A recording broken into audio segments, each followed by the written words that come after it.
दोस्तों नमस्कार। आप देख रहे हैं पंचायत टुडे न्यूज़। मैं हूं अशोक भगत। आज भारतीय जनता पार्टी का यहाँ विशेष जो कार्यक्रम था उसके संबंध में आपको बताना चाहूँगा। यहाँ महिला मोर्चा की प्रदेश महामंत्री झारखंड से, उनसे हम जानना चाहेंगे क्या कुछ बताते हैं। यहाँ जो महिलाओं का बैठक लिया जा रहा था सांस्कृतिक भवन लैलूंगा में, हमारे साथ मौजूद हैं, अभी उनसे हम बात करना चाहेंगे क्या कुछ कहते हैं। आपका बहुत बहुत धन्यवाद। आज लैलूंगा की पावन धरा में भारतीय जनता पार्टी महिला मोर्चा की एक संगठनात्मक बैठक आहूत की गई थी और प्रवासी के रूप में मैं 2 दिवसीय प्रवास पे ये छत्तीसगढ़ के रायगढ़ ज़िले में आई हूँ और आज पहला बैठक लैलूंगा विधानसभा में हुआ है।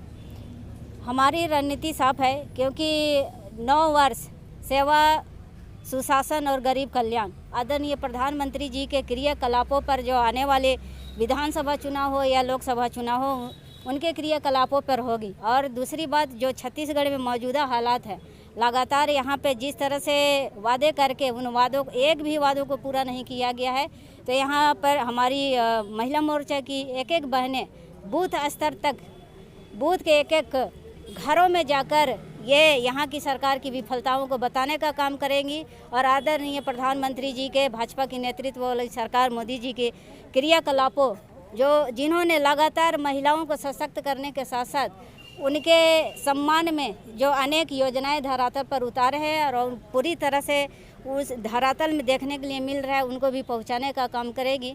जैसा कि अभी हम लोग पूर्व में देखें कि विदेश पॉलिसी, फॉरेन पॉलिसी में आज अगर भारत अपना एक पूरे विश्व के मानचित्र में अपना स्थान स्थापित कर पाया है, तो ये हमारे लिए गर्व की बात है। जिस तरह से एक समय था कि पासपोर्ट देने से लोग इनकार कर दिए थे, आज वही लोग अतिथि के रूप में बुलाते हैं और उनके सम्मान में 15 बार खड़े होकर क्लैपिंग करते हैं और 79 बार तालियां बजाते हैं आदरणीय प्रधानमंत्री मोदी जी के सम्मान में। तो ये आज पूरी तरह से देश की जनता जान चुकी है कि जिस तरह से कांग्रेस ने पूरे देशवासियों को आपातकाल जैसे काले अध्याय का दिन दिखाने, इमरजेंसी का दिन दिखाने का काम किया था, वो जनता भूली नहीं है और उनके 70 साल के किए गए जो घोटाले उन्हें भी याद रखी है। और आने वाले समय में मुझे पूरा विश्वास है कि हमारी भाजपा महिला मोर्चा की बहनें इस लैलूंगा विधानसभा से भी भारतीय जनता पार्टी का एक प्रतिनिधित्व करने वाले सिपाही को चुनकर भेजेंगे। तो आप समझ सकते हैं कि यहाँ जो है इस बैठक में झारखंड की प्रदेश महामंत्री महिला मोर्चा छत्तीसगढ़ के विशेष प्रवास पर थी। उनके द्वारा बताया जा रहा है कि यहाँ जो है पुनः जो है भाजपा की जो है ताजपोशी होगी, प्रदेश में सरकार बनेगी, ऐसा इनका कहना। हमारे साथ पूर्व संसदीय सचिव लैलूंगा श्रीमती सुनीति सत्येंद्र राठौर भी मौजूद हैं। उनसे भी हम जानना चाहेंगे कि आज की इस बैठक किस नज़रिए से देखते हैं, क्या क्या कुछ खास रहा। देखिए, आज का ये जो बैठक हमारे इस लैलूंगा विधानसभा के माताओं बहनों के लिए एक महत्वपूर्ण बैठक रही और इस बैठक के माध्यम से आज जो हमारे छत्तीसगढ़ में एक कांग्रेस की सरकार चला रही है, भूपेश की सरकार, इसे एक प्रकार से यह पूरी तरह से भ्रष्टाचार सरकार है और इस भ्रष्टाचार सरकार को यह बहनें आज उखाड़ फेंकने की तैयारी में यह बहनें आज बैठक रखी थी और अपने इस लैलूंगा विधानसभा के हर बूथ में जा कर के ये बहनें काम करेंगी।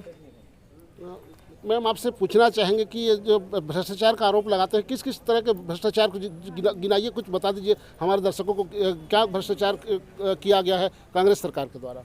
आप अच्छी तरह से जानते हैं, चाहे कोयला की भ्रष्टाचार हो या अभी 2000 करोड़ शराब की भ्रष्टाचार हो, रेत की भ्रष्टाचार हो और चावल का भ्रष्टाचार हो, किस किस भ्रष्टाचार को इसे यहाँ पे गिनाए। इसलिए हम लोग यही कहते हैं कि ये पूरी तरह से भ्रष्टाचार सरकार है, न तो किसी प्रकार के जनहित में काम कर रही है। तो आप समझ सकते हैं कि तमाम जो भ्रष्टाचार को लेकर के प्रदेश सरकार को घेर रहे हैं, भाजपा के जितने भी पदाधिकारी हैं उनके द्वारा प्रदेश सरकार को घेरने की कोशिश की जा रही है और आने वाले विधानसभा चुनाव में जो है सर्वाधिक जो है सीटें यहाँ जीतने की दावा की जा रही है। आप समझ सकते हैं चुनावी वर्ष है, इसको लेकर के तमाम जो जनप्रतिनिधि हैं, नेता है, जो पार्टी के जो कार्यकर्ता है, वो उनका लगातार यहाँ लैलूंगा में प्रवास हो रहा है। ऐसी स्थिति में हमारे साथ और भी जो महिलाएं उनसे भी हम बात करना चाहते हैं, क्या कुछ कहते हैं। शोभा शर्मा, भारतीय जनता पार्टी जिला अध्यक्ष। जी मैम, क्या कुछ देखते हैं कि आने वाले विधानसभा चुनाव को लेकर क्या कुछ तैयारियां हैं आप लोग की।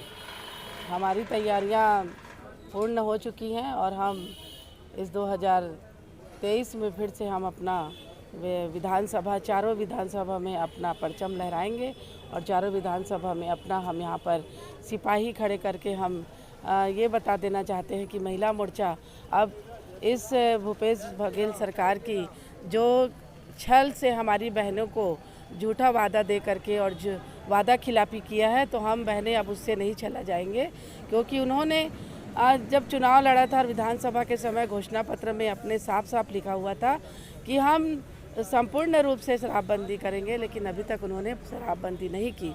हम ये भी एक उनके ऊपर में आरोप लगाना चाहते हैं कि स्व सहायता समूह की बहनों को भी उन्होंने बहुत ही ज़्यादा धोखा दिया और अपने सिंहासन में बैठने के लिए उन्होंने हमारी भोली भाली ग्रामीण क्षेत्र की बहनों को, स्व सहायता समूह की बहनों को जिन्होंने कर्जा लिया था अपना, जैसे उन लोग बेरोजगार होते हैं तो रोजगार प्राप्त करने के लिए उन्होंने कर्जा लिया था और उनको भी उन्होंने ये लालच दिया था कि हम तुम्हारा कर्जा माफ़ करेंगे, लेकिन ये झूठी सरकार ये कर्जा भी माफ़ नहीं करी और अपने सिंहासन पर अड़िग रही। तो ऐसे झूठी सरकार भूपेश बघेल कांग्रेस की सरकार को हम अब उसके सिंहासन का मोह भंग करना चाहते हैं और उनके सिंहासन से उखाड़ के उनको हमारी सारी महिला मोर्चा की बहनें उखाड़ के फेंक देना चाहती हैं। तो आप समझ सकते हैं कि महिला मोर्चा की जितने बहनें हैं उन लोग जो है पूरी तरह से तैयार हो चुके हैं कि प्रदेश सरकार को उखाड़ फेंकने की तैयारी में, ऐसे इनका कहा जा रहा है। आप देख रहे हैं पंचायत टुडे न्यूज। आप हमारे इस चैनल को अधिक से अधिक लाइक, शेयर, कमेंट और सब्सक्राइब करें। हमारे इस चैनल को फेसबुक और इंस्टाग्राम में आप फॉलो कर सकते हैं। धन्यवाद।